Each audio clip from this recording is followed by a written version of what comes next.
Hello, everyone. So I've had some questions a few times from people who've been curious about the type of treatment that has been going on for our son Dimitri, who has been diagnosed with epilepsy.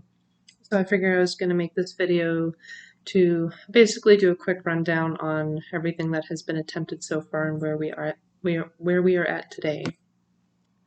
And it's a bit of a list, so I had to go into his records and actually get it all sorted out because there was a point where things changed so quickly I didn't keep track, so I needed to look into it a little bit. So I'm going to try and make this as simple as possible and mostly focus on the treatment as much as I can in this video. So basically, his first admission to the hospital that we're in now was May 30th of 2020, and that lasted until June 2nd. So it was only a few days that first time.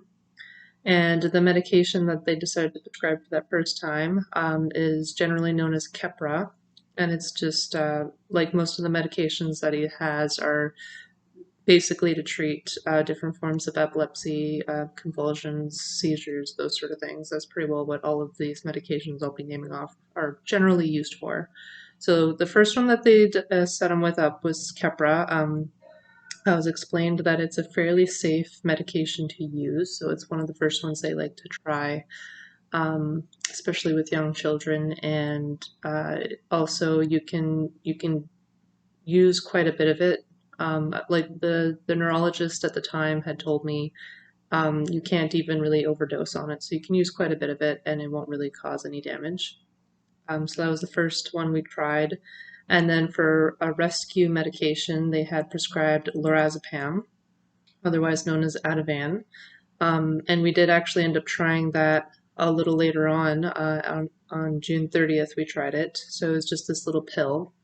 And basically, as he was having his seizure, he had two, I think, two or three whenever we went to go try it. And we just put it on on the inside of his cheek, and it's this little pill, and I just had to hold it there until it dissolved, and then I had to call 911, go to emerge, and go about that. And it didn't end up working. So that same day, at the hospital at home, they tried rectal Valium, which was the next attempt. That was going to be the next rescue medication we were going to have at home. So they used rectal diazepam, otherwise known as Valium. And that was another one that the neurologist said you can use quite a bit before, well, a lot more than you would expect before they'll say it's no good. And they gave him a couple of doses of it, and it didn't seem to have the desired effect. So I think at that point, that was just before our second admission. That was whenever they sent us here for our second time. That was July 4th, and we were here until July 11th in 2020 again. So at that point, they had upped the dose of Keppra a couple of times while we were home. We were home for about a month. And she had upped the dose of Keppra a couple of times, and based on all the seizure activity he was having anyway, they decided that the Keppra wasn't going to work if it hasn't been doing much at that point. So they decided to take out the Keppra. They had tried lacosamide, which is also known as Vimpat, and lamotrigine. They had started up the Valproic Acid, and those were the three new ones that they had tried.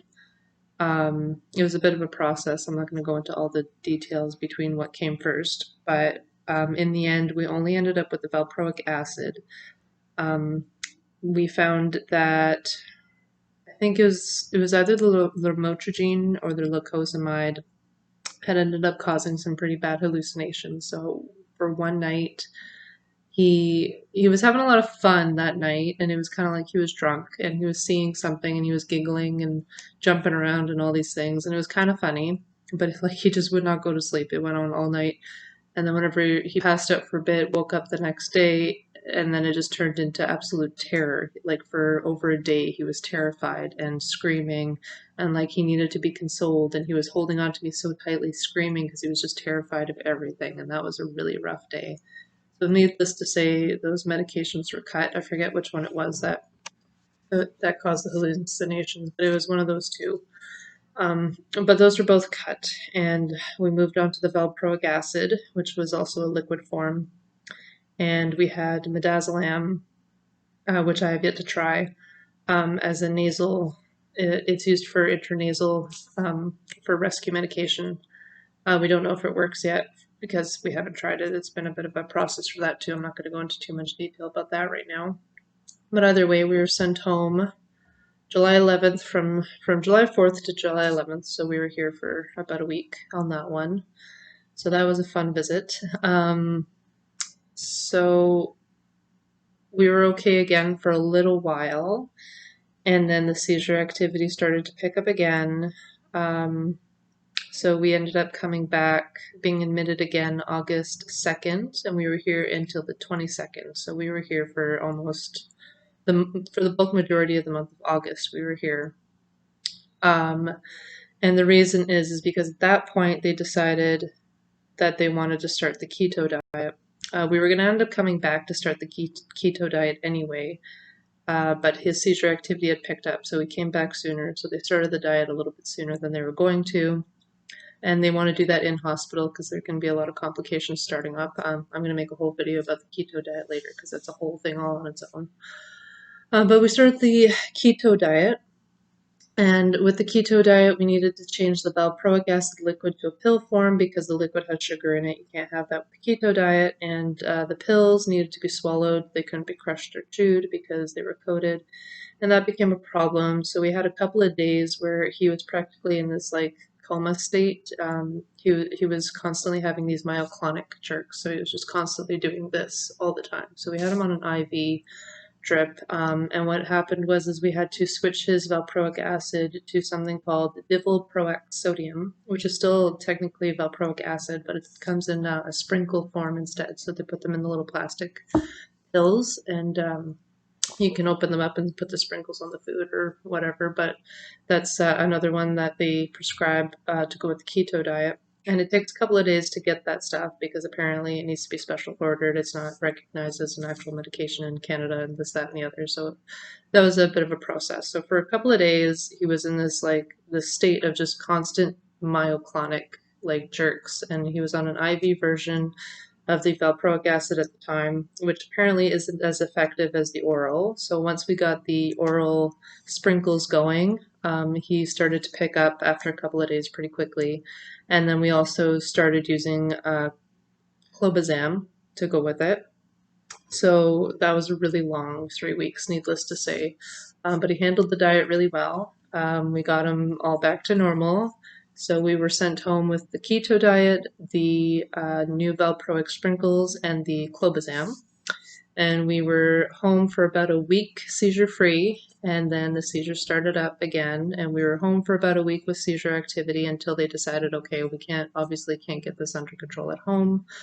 So they had us come back, and since September 9th until today, which is September 20th, I am still here with him. Hopefully we'll be talking discharge soon. So we're still using the valproic acid and the clobazam. We've added rufinamide. We've added levocarnitine, which is just actually a supplement to treat low blood levels of carnitine. It's something to counteract the valproic acid, I was told. I have to ask a little bit more about that. We are actually weaning him off the keto. We've agreed that the keto obviously isn't going to work if it hasn't worked yet. And we are actually going to be trying CBD next. So the medication that's derived from the cannabis plant. So that's where we are now. So obviously there's been a lot within the last 4 months in terms of medications, which is why I figured I'd make a whole video just on this alone. So that way anybody who's curious on what the treatment's been so far, this will hopefully give you an idea if you're actually able to follow along with all the names. As it stands, we're still not great. We haven't had any grand mals for a few days. We are still having atonic seizures. the EEG today showed me, or showed them rather, and they told me that what I'm seeing in him is the same thing they're seeing on the EEG, is a lot of slow brain activity and still some atonic seizures here and there, which is basically these small little, like he kind of falls back and then comes right back. And now he's not even falling so much and he's not dropping things so much, but you see he kind of like just spaces out and comes back, and he hasn't really been very, he's not always very responsive and he's not quite all there. He's a little bit delirious still. So he's walking around better and he's eating fine and he's better, but he's not 100% back to normal. So I'm kind of not sure if the rufinamide is actually helping at all. That's the brand new one. But we're not changing anything else right now because we're still waiting on the CBD to show up. And we're weaning him off the keto diet, which is going to take time. And again, I'm going to make a whole other video just on the keto diet alone because that deserves its whole thing all on its own. It's a whole thing. And that's pretty well everything right there in a nutshell. In between all those admissions at this hospital, we have also been admitted in the hospital at home a couple of times. They got it under control, but then we ended up going right back, which is why we ended up coming here anyway, because they don't have the same medications through IV that they have here. Back home, they use Dilantin through the IV, which gets it under control, but it doesn't seem to be as effective as the one they have here.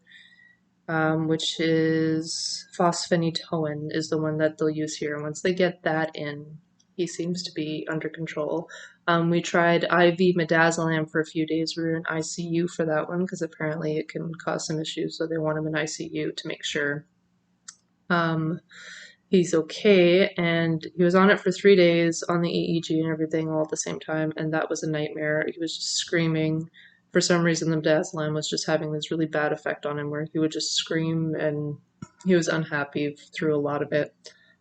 But like the seizure activity stopped for those 3 days. We got him off the midazolam, got up in our room in one of the other floors, and then the seizure activity started back up again. So they put him back up on the EEG to catch what they could catch, and eventually put him on the phosphonitoin. And since then, he's been seizure free of the grand mals or clonic tonics, whatever you want to call them, the big ones where the whole body goes and he stops breathing.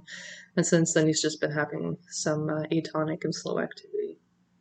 So hopefully we'll be going home soon with that. We're just waiting on the CBD and seeing where we're going from here. So that's everything for now. I'll be making videos like this every once in a while to just give a quick update on where we're at from this point moving forward. So hopefully things get better from here, and hopefully we won't have to come back, but this could be a really long trial for a little while yet.